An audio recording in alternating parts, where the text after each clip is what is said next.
नमस्कार। स्वागत है आप सभी का मेरे YouTube चैनल में। तो दोस्तों, आज हम पढ़ेंगे रविंद्रनाथ टैगोर की लिखी कहानी पोस्ट मास्टर। लेकिन कहानी शुरू करने से पहले सभी से यह गुजारिश करती हूँ कि जिन्होंने चैनल को अभी तक सब्सक्राइब नहीं किया, वे जल्दी से सुहाना सफर विद कल्पना को सब्सक्राइब करके उसका बेशकीमती हिस्सा बन जाइए। इससे मेरा भी हौसला बढ़ेगा। तो दोस्तों, शुरू करते हैं आज की कहानी। काम शुरू करते ही पहले पहल पोस्ट मास्टर को उलापुर गांव आना पड़ा। गांव बहुत साधारण था। गांव के पास ही एक नील कोठी थी, इसलिए कोठी के स्वामी ने बहुत कोशिश करके यह नया पोस्ट ऑफिस खुलवाया था। हमारे पोस्ट मास्टर कलकत्ता के थे। पानी से निकलकर सूखे में डाल देने से मछली की जो दशा होती है, वही दशा इस बड़े गांव में आकर इन पोस्ट मास्टर की हुई। एक अंधेरी आठ चाला में उनका ऑफिस था। पास ही काई से घिरा एक तालाब था, जिसके चारों ओर जंगल था। कोठी में कुछ शामते वगैरह जितने भी कर्मचारी थे, उन्हें अक्सर फुर्सत ही नहीं रहती थी। ना वे शिष्टजनों से मिलने जुलने के योग्य ही थे। खास तौर से कलकत्ता के बाबू ठीक तरह से मिलना जुलना नहीं जानते। नई जगह में पहुंचकर वे या तो उद्धित हो जाते या अप्रभित, इसलिए स्थानीय लोगों ने उनका मेल जोल नहीं हो पाता था। इधर इनका काम भी ज्यादा नहीं था। कभी कभी एकाध कविता लिखने की कोशिश करती, उनमें इस प्रकार के भाव व्यक्त करके दिन भर तरु पल्लवों का कंपन और आकाश के बादल देखते देखते जीवन बड़े सुख से कट जाता है। लेकिन अंतर्यामी जानते हैं कि यदि अफील लैला का कोई दैत्य आकर एक ही रात में तरु पल्लव समेत इन सारे पेड़ पौधों को काटकर पक्का रास्ता तैयार कर देता और पंक्ति बंद अट्टालिकाओं द्वारा बादलों को दृष्टि से ओझल कर देता, तो यह मृत प्राय भद्रवंशधर नवीन जीवन लाभ कर देता। पोस्ट मास्टर को बहुत ही कम तनख्वाह मिलती थी। अपने हाथों बनाकर खाना खाना पड़ता और गांव की एकमात्र वृत्तहीन अनाथ बालिका इनका कामकाज कर देती। उसको थोड़ा बहुत खाना मिल जाता। लड़की का नाम था रतन, उम्र 12-13। उसके विवाह की कोई विशेष संभावना नहीं दिखाई देती थी।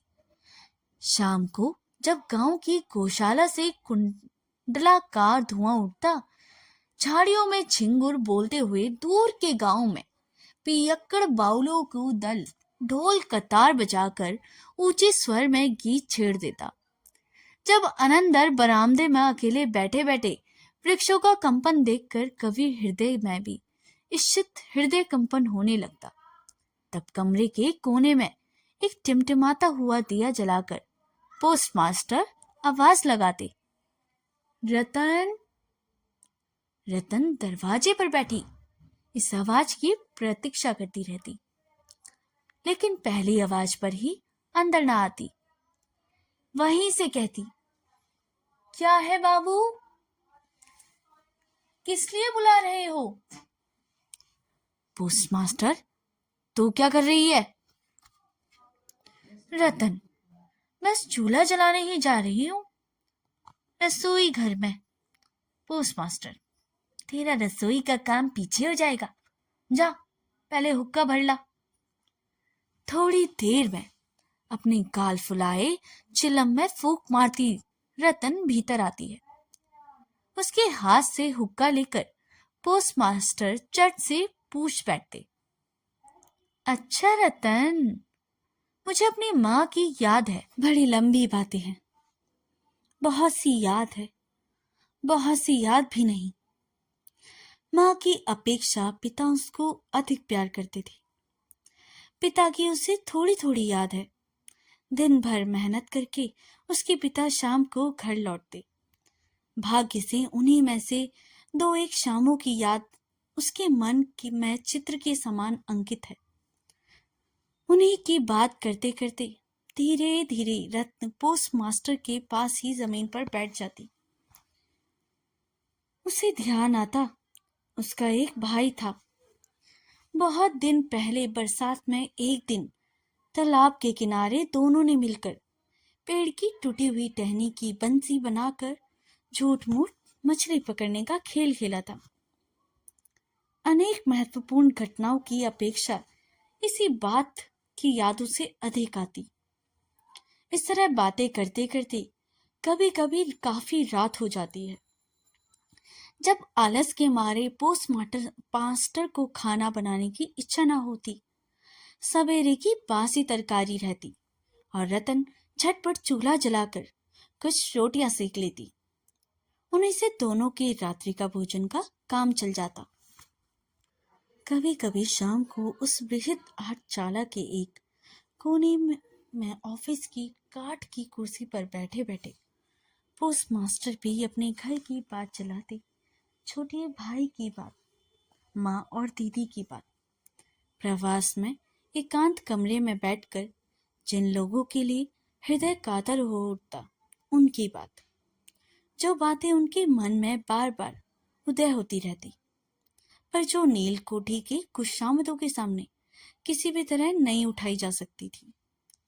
उन्हीं बातों को उन अनपढ़ नन्ही बालिका से कहते उन्हें बिल्कुल संकोच न लगता।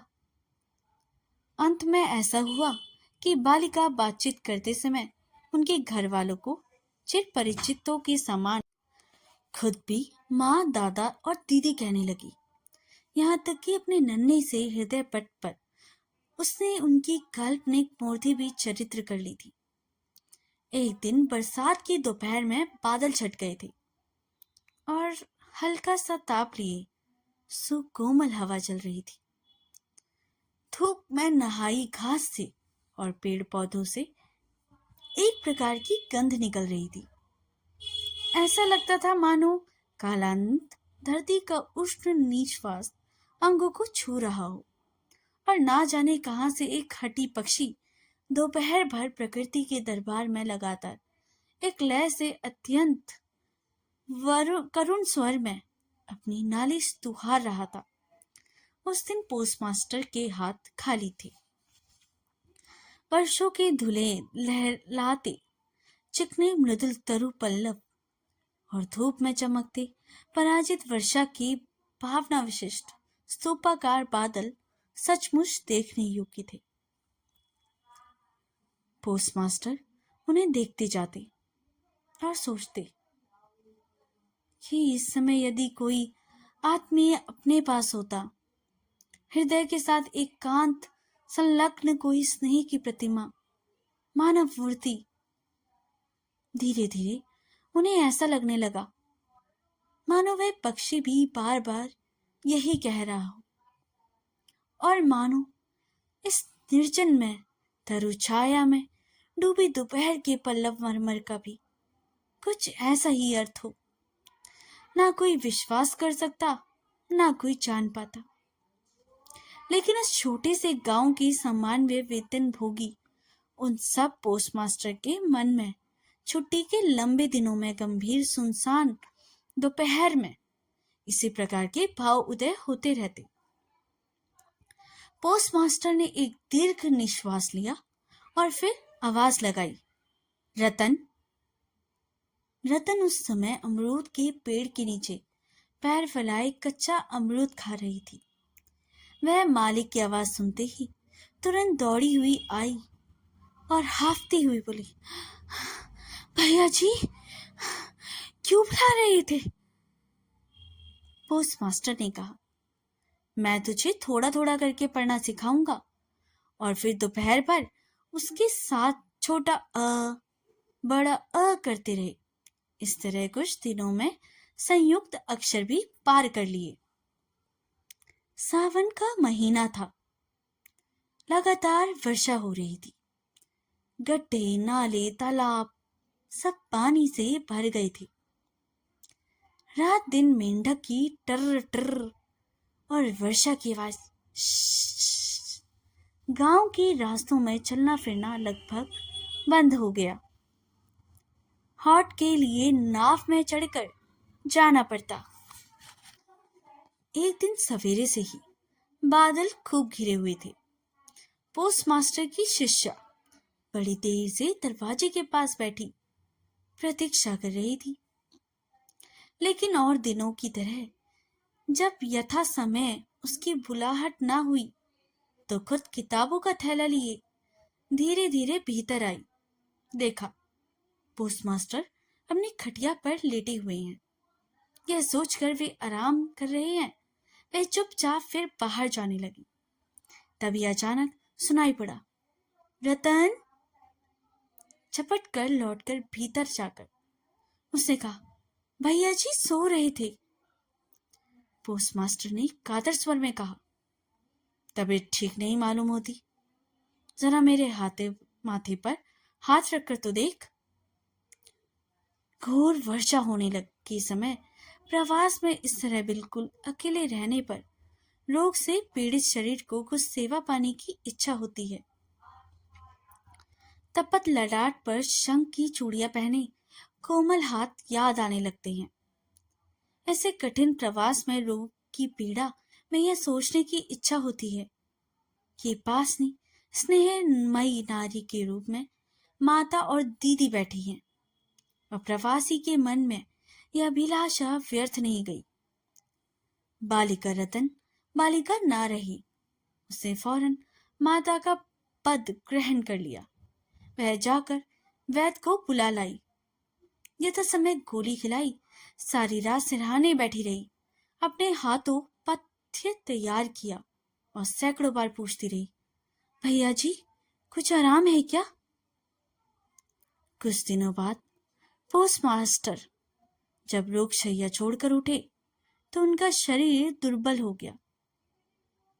उन्होंने मन में यह तय किया, अब और नहीं, जैसे भी हो अब यहां से बदली करनी चाहिए।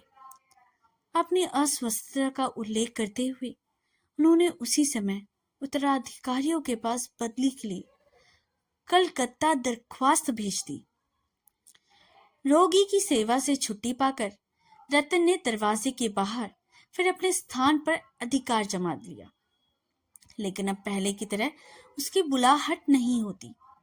वह बीच बीच में झांक कर देखती। पोस्टमास्टर बड़े ही अनमने भाव से या तो कुर्सी पर बैठे रहते या खाट पर लेटे रहते। जिस समय उधर इधर रत्न बुलाहट की प्रतीक्षा में रहती, वे अधीर होकर अपनी दरख्वास्त के उत्तर की ओर प्रतीक्षा करते रहते। दरवाजे के बाहर बैठी रत्न ने हजारों बार अपना पुराना पाठ दोहराया। बाद में यदि किसी दिन सहसा उसकी बुलाहट हुई तो उस दिन कहीं उसका संयुक्त अक्षरों का ज्ञान गड़बड़ ना हो जाए, इसकी उसे आशंका थी। आखिर लगभग एक सप्ताह के बाद एक दिन शाम को उसकी पुकार हुई। कांपते हृदय से उसने भीतर प्रवेश किया और पूछा, भैया जी मुझे बुलाया था? पोस्टमास्टर ने कहा, रतन मैं कल ही चला जाऊंगा। रतन, कहाँ चले जाओगे भैया जी? पोस्टमास्टर, घर जाऊंगा। रतन, फिर कब लौटोगे भैया? पोस्टमास्टर, अब कभी नहीं लौटूंगा। रतन ने और कुछ बात नहीं पूछी। पोस्टमास्टर ने स्वयं ही उसे बताया कि उन्होंने बदली के लिए दरख्वास्त दी थी, पर दरख्वास्त नामंजूर हो गई, इसलिए वे इस्तीफा देकर घर चले जा रहे हैं। बहुत देर तक दोनों में से किसी ने और कोई बात नहीं की। दिया टिमटिमाता रहा और घर की जीर्ण छप्पर को भेद कर वर्षा का पानी मिट्टी के सकोरों में टप टप करता टपकता रहा। बड़ी देर के बाद इतने धीरे उठकर रसोई में रोटियां बनाने चली गई। पर आज और दिनों की तरह उसके हाथ जल्दी जल्दी नहीं चल रहे थे। शायद उसके मन में रह रहकर तरह तरह की आशंकाएं उठ रही थी। जब पोस्ट मास्टर भोजन कर चुके थे तब उसने पूछा, भैया जी, मुझे अपने घर ले चलोगे? पोस्ट मास्टर ने हंसकर कहा, अरे वाह, यह कैसे हो सकता है? किन कारणों से यह बात संभव न थी। बालिका को यह समझाना उन्होंने आवश्यक ही नहीं समझा। रात भर जागते और स्वप्न देखते हुए बालिका के कानों में पोस्ट मास्टर की हंसी मिश्रित स्वर गूंजते रहे। वाह, यह कैसे हो सकता है? सवेरे उठकर पोस्ट मास्टर ने देखा कि उनके नहाने के लिए पानी पहले से ही रख दिया गया है। कलकत्ता की अपनी आदत के अनुसार वे ताजी पानी से ही स्नान करते थे। न जाने क्यों बालिका यह नहीं पूछ सकी थी कि वे सवेरे किस समय यात्रा करेंगे। बाद में कहीं तड़के ही जरूरत ना पड़ जाए, यह सोचकर रत्न उतनी रात में नदी से उनके नहाने के लिए पानी भरकर ले आई थी। स्नान समाप्त होते ही रत्न की पुकार हुई। रत्न ने चुपचाप भीतर प्रवेश किया और आदेश की प्रतीक्षा में मौन भाव से एक बार अपने मालिक की ओर देखा। मालिक ने कहा, रतन, मेरी जगह जो सज्जन आएंगे मैं उन्हें कह जाऊंगा, वे मेरे ही तरह तेरी देखभाल करेंगे। मेरे जाने से तुझे कोई चिंता करने की जरूरत नहीं है। इसमें कोई संदेह नहीं कि ये बातें अत्यंत स्नेहपूर्ण और दरिया हृदय से निकलती थी, किंतु नारी के हृदय में कौन समझ सकता है।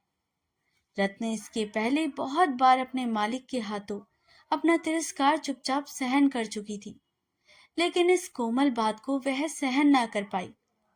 उसके हृदय एकाएक उमड़ गया और उसने रोते हुए कहा, नहीं नहीं नहीं, तुम्हें किसी से कुछ कहने की जरूरत नहीं है। मैं रहना ही नहीं चाहती। पोस्टमास्टर ने रतन का ऐसा व्यवहार पहले कभी नहीं देखा था, इसलिए वे अवाक रह गए। नया पोस्टमास्टर आया। उसको सारा चार्ज सौंप देने के बाद पुराने पोस्टमास्टर चलने को तैयार हुए। चलते चलते रतन को बुलाकर बोले, रतन, तुझे मैं कभी कुछ ना दे सका। आज जाते समय कुछ दिए जा रहा हूं। इससे कुछ दिन तेरा काम चल जाएगा। तनख्वाह में जो रुपए मिले थे उनमें से राह खर्च के लिए कुछ बचा लेने के बाद उन्होंने बाकी रुपए जेब से निकाले। यह देखकर रतन धूल में लौटकर उनके पैरों पर लिपट कर बोली, भैया जी, मैं तुम्हारे पैरों पड़ती हूँ। मेरे लिए किसी को कोई चिंता करने की जरूरत नहीं है। यह कहते कहते मैं तुरंत वहां से भाग गई। भूतपूर्व पोस्टमास्टर दीर्घ निश्वास लेकर हाथ में कारपेट का बैग लटकाए, कंधे पर छाता रखे, कुली के सर पर नीली सफेद धारियों से चित्र टीन की पेटी रखवाकर धीरे धीरे नाव की ओर चल दिए। जब वे नौका पर सवार हो गए और नाव चल पड़ी, वर्षा से उमड़ी नदी धरती की छलछलाती अश्रुधारा के समान चारों ओर छलछल करने लगी। तब वे अपने हृदय की एक तीव्र व्यवस्था अनुभव करने लगे। एक साधारण ग्रामीण बालिका के करुण मुख का चित्र मानो विश्वव्यापी वृहत अव्ययमय व्यथा प्रकट करने लगा। एक बार बड़ी जोर से उनकी इच्छा हुई कि लौट जाएं और जगत की गोद से वंचित उस अनाथनी को साथ ले आएं। लेकिन जब तक पाल में हवा भर गई थी, वर्षा का प्रभाव और भी तेज हो गया। गांव को पार कर चुकने के बाद नदी किनारे का शमशान भी दिखाई दे रहा था और नदी की धारा के साथ बढ़ते हुए पथिक के उदास हृदय में यह सत्य उदित हो रहा था, जीवन में ना जाने कितना वियोग है, कितना मरण है, लौटने के क्या लाभ, संसार में कौन किसका है। लेकिन रतन के हृदय में किसी भी सत्य का उदय नहीं हुआ। वह उस पोस्ट ऑफिस के चारों ओर चुपचाप आंसू बहती चक्कर काटती रही। शायद उसके मन में हल्की सी आशा जीवित थी कि हो सकता है भैया जी लौट आए। आशा की इसी बंधन से बंधी वह किसी भी तरह दूर नहीं जा पा रही थी। हाय रे बुद्धिहीन मानव हृदय, मेरी भ्रांति किसी भी तरह नहीं मिटती। युक्ति शास्त्र का तर्क बड़ी देर बाद मस्तिष्क में प्रवेश करता है। प्रबल से प्रबल प्रमाण का भी अंधविश्वास करके मिथ्या आशा को अपनी दोनों बाहों में जकड़कर तो भरसक छाती से चिपकाए रहता है। अंत में एक दिन सारी चूड़ियां काटकर हृदय का सारा रक्त चूस कर वह निकल भागती है। तब होश आते ही मन किसी दूसरी भ्रांति के जाल में बंध जाने के लिए व्याकुल हो जाता है। तो दोस्तों, यह स्टोरी यहीं पर समाप्त होती है। अगर आपको वीडियो अच्छी लगी हो तो इसे लाइक, शेयर और सब्सक्राइब करना बिल्कुल भी ना भूलिएगा। मिलते हैं अगली कहानी में, तब तक के लिए धन्यवाद।